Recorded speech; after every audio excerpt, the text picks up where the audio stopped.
السلام عليكم. تخيل معايا المشهد، محمد رمضان داخل حفلة في الساحل الشمالي، المسرح مولع، الجمهور متحمس، عربيات شكلها ايه، حناطير، قناع استعراضات، تحس انك انت مش في حفلة، احنا داخلين فيلم اكشن. وفجأة الحكاية اللي بدأت بحفلة كاملة العدد اتحولت خلال 48 ساعة لأزمة جوه النقابة الفنية، ووصل لتهديد واضح لو الموضوع اتكرر ممكن محمد رمضان ما ياخدش تصريح يغني في مصر تاني نهائي. الأغرب إن في نفس اليوم اللي مصطفى كامل بيقول فيه الكلام ده، محمد رمضان يروح يطلع يقول للجمهور أشوفكم في حفلة الخميس 20 أغسطس. يعني باختصار شديد، واحد بيقول لازم نظبط الموضوع والتاني يقول الخميس مستنيينكم في حفلة. طيب ايه اللي حصل بقى بالظبط؟ خلينا نرجع من الأول. يوم الجمعة 14 أغسطس، الجمعة اللي فاتت دي، محمد رمضان عمل حفلة في بورتو جولف في الساحل الشمالي ضمن حفلات صيف 2026. الراجل كالعادة ما دخلش المسرح يقول للجمهور مساء الخير يا جماعة ويبتدي يغني، لأ، رمضان دخل بعقلية تانية خالص.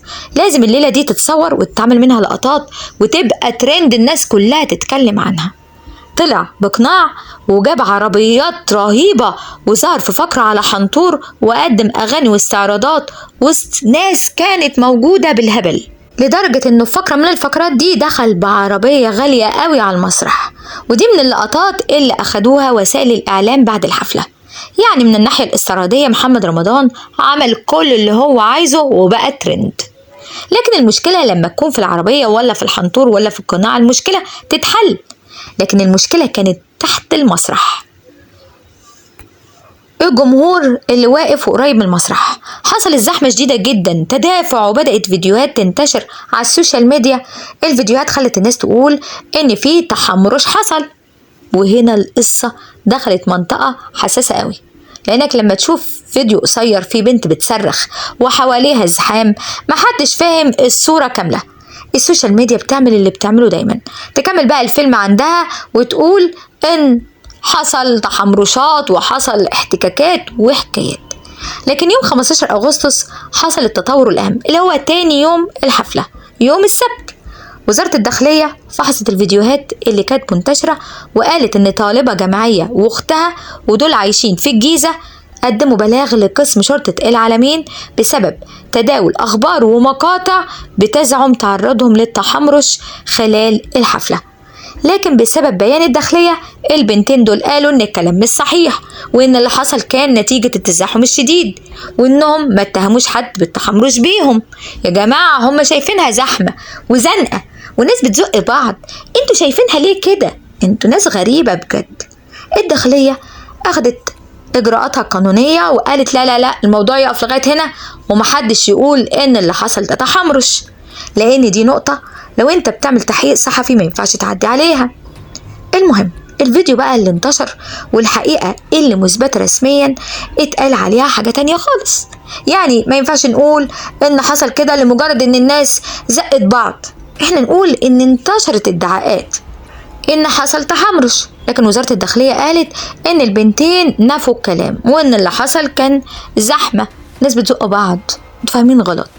ودي مش مجاملة لمحمد رمضان ولا هجوم عليه، دي اسمها ببساطة فرق بين الترند والحقيقة. لكن القصة ما خلصتش هنا، لان حتى لو اتشال اللفظ ده من القصة، لفظ التحمرش، يعني فضل السؤال ايه اللي حصل في الحفلة اصلا. منظم الحفلة ياسر الحريري خرج تاني يوم واتكلم عن اللي حصل وقال ان الحفلة كانت الناس عليها مجانين، كان إقبال شديد جدا وزحمة صعبة قوي، لدرجة ان في حكاية انتشرت ان في واحدة ست باعت الجاموسة اللي حيلتها عشان تروح تحضر حفلة محمد رمضان. للدرجة دي شعبية محمد رمضان، الناس بتبيع اللي وراها واللي قدامها عشان تحضر له حفلة. المهم قال كمان ان ما حصلش اي تحمرش، وان محمد رمضان لما شاف البنتين دول واللي حصل لهم في الزحمة اتدخل هو بنفسه. وفي فيديو فعلا انتشر ان محمد رمضان نزل في وسط البنات دي وفي وسط الناس دي وطلعهم ونقلهم من مكان اللي فيه الناس واقفين زحمة واخدهم عنده على الستيج. ده في فئة تانية من التذاكر، قال لك حفاظ على سلامتهم. حصل كمان ان كان في ست كبيرة واقفة في منطقة برضو الوقوف دي، الحتة اللي بيقفوا فيها قدام المسرح، وقال محمد رمضان انه كمان اتدخل لمساعدتها وطلعها. فبقى عندنا صورة جمهور كتير وزحمة وتدافع وفيديوهات قصيرة قالت ان الموضوع اكبر من اللي حصل، لكن في موضوع تاني بيحصل، الهدوم اللي لابسها، الاستعراضات. محمد رمضان ظهر في الحفلة في مشهد كان بسبب الدنيا اتقلبت، ظهر من غير قميص. الموضوع بقى خرج من انها حفلة وحصل فيها زحمة وحصل فيها تحمرش، لا الموضوع دخل في قصة قديمة حصلت ما بين محمد رمضان والنقابة سنة 2026. ده مش أول ظهور يظهر فيه اسم محمد رمضان في أزمة بسبب طريقة ظهوره في المسرح. بس في 2021 نقابة الموسيقيين أيام هاني شاكر الله يرحمه اتعاملت مع مسألة ظهوره وهو خارج وكان قالع القميص وقلع هدومه فعلا على المسرح، واعتبروها مخالفة للتعهدات والقواعد اللي لازم يلتزم بيها عشان يقدر يصرحوا له بالغنى في مصر. هاني شاكر قال وقتها ان رمضان اتعهد انه هيلتزم بانه مش هيخلع هدومه، لكن هو ملتزمش.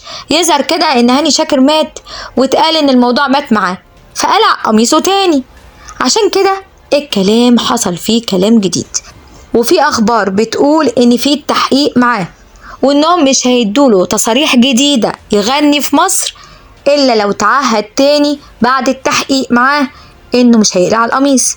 لكن لو بصينا الموضوع بعيد هنقول ان الازمة دي مش ازمة لوحدها كده، هو بيحب يعمل شو، والنقابة بتقول اعمل شو بس في حدود، يعني مش لازم تقعد عريان. الجمهور جاي عشان يشوف محمد رمضان، وهنا بقى يبدأ الشد والجذب والسؤال الحقيقي، هل أزمة حفلة الساحل هتعدي زي غيرها؟ النهاردة ظهر وبشكل ما كانش متوقع إجابة جديدة على الموضوع ده، لأن مصطفى كامل قرر ينقل الموضوع من مجرد تصريحات على السوشيال ميديا لاجتماع رسمي، وهنا الحلقة الأكبر أو الأخطر كمان. طب النهاردة بقى الاثنين 17 أغسطس وبعد يومين تقريبا من حفلة محمد رمضان في الساحل الشمالي، القصة رجعت تتفتح من جديد، المرة دي مش بسبب فيديو من الجمهور ولا زحمة ولا حنطور ولا عربية دخلت المسرح، المرة دي مصطفى كامل هو اللي دخل على الخط. نقيب المهن الموسيقية أعلن النهاردة في دعوة لاجتماع عاجل لقيادات اتحاد النقابات الفنية كلها، والدعوة شملت رئيس اتحاد النقابات الفنية عمر عبد العزيز، ونقيب المهن التمثيلية أشرف زكي، ونقيب المهن السينمائية مسعد فودة، ده غير مجالس إدارة النقابات. العنوان الرسمي للمشكلة ضبط بعض التجاوزات غير المبررة. هو قلع القميص ليه؟ هو كان ليها لازمة يقلع القميص؟ الموضوع خرج عن نطاق محمد رمضان، عمل حفلة والناس اتكلمت وطلع ترند، لكن دخل في موضوع النقابات هتعمل ايه. مصطفى كامل اتكلم النهارده بلهجة شديدة جدا وقال ان اللي حصل ضايقه قوي، وكل اللي موجودين كمان اتضايقوا، اشرف زكي وعمر عبد العزيز وكل الناس، وانه مستني انه ياخد اجراء صحيح، وخصوصا بعد ما اشرف زكي عمل استدعاء لمحمد رمضان. مصطفى كامل قال ان محمد رمضان عنده حفلات فعلا مترخصة، لكن لو قرر الموضوع محل الاعتراض اللي هو قلع القميص فيه مش هيطلع له تصريح جديد للغنى في مصر، وده تهديد واضح وصريح. لو محمد رمضان ما التزمش احنا اسفين ملكش انك تغني تاني. مصطفى كامل ما قالش ان محمد رمضان ممنوع لغاية دلوقتي، لكن هو قال لو اتكرر احنا مش هنطلع لك تراخيص تاني تغني، الموضوع ممنوع تكرر نفس الحركة. الكلام بيتقال في اجتماع والناس قاعدة مع بعض ومتغاظين قوي من اللي بيحصل مع محمد رمضان واللي عمله في حفلته.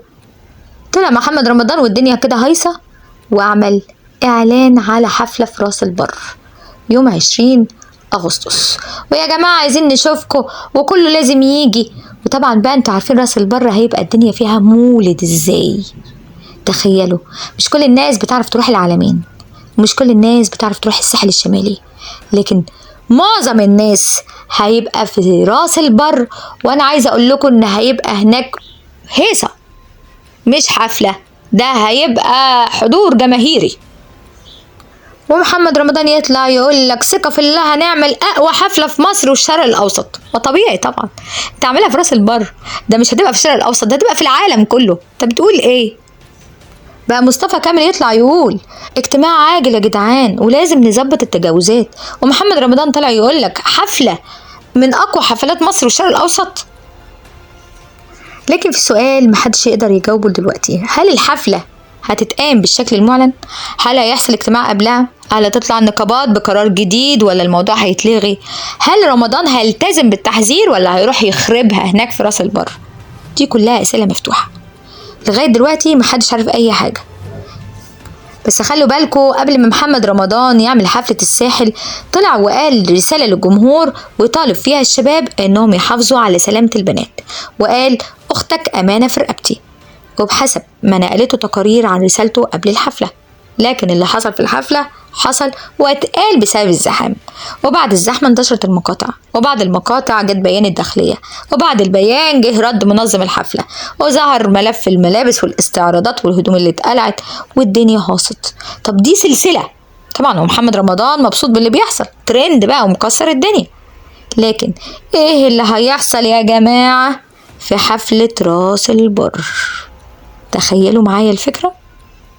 احنا بقى نستنى يوم الخميس كده 20 أغسطس وهنتكلم عن ايه اللي حصل من دلوقتي. بقول لكم المصايب اللي هتجرى في حفلة راس البر. تفتكروا بقى حفلة راس البر هتبقى بداية نهاية الأزمة وهو هيلتزم فعلا بالحاجات دي كلها اللي قالها مصطفى كامل وأشرف زكي، ولا حلقة جديدة من سلسلة محمد رمضان وأزمة جديدة؟ ونمبر 1 استنونا هنقول لكم كل الحكايات. اشترك معانا في القناة وفعل الجرس ويعمل لنا لايك للفيديو وقول لنا ايه رأيك في اللي بيحصل. هل محمد رمضان كان معاه حق انه يقلع القميص ويرقص براحته، ولا نقابة الفنانين ليها حق انها تعلق؟ اسيبكم في امان الله، السلام عليكم.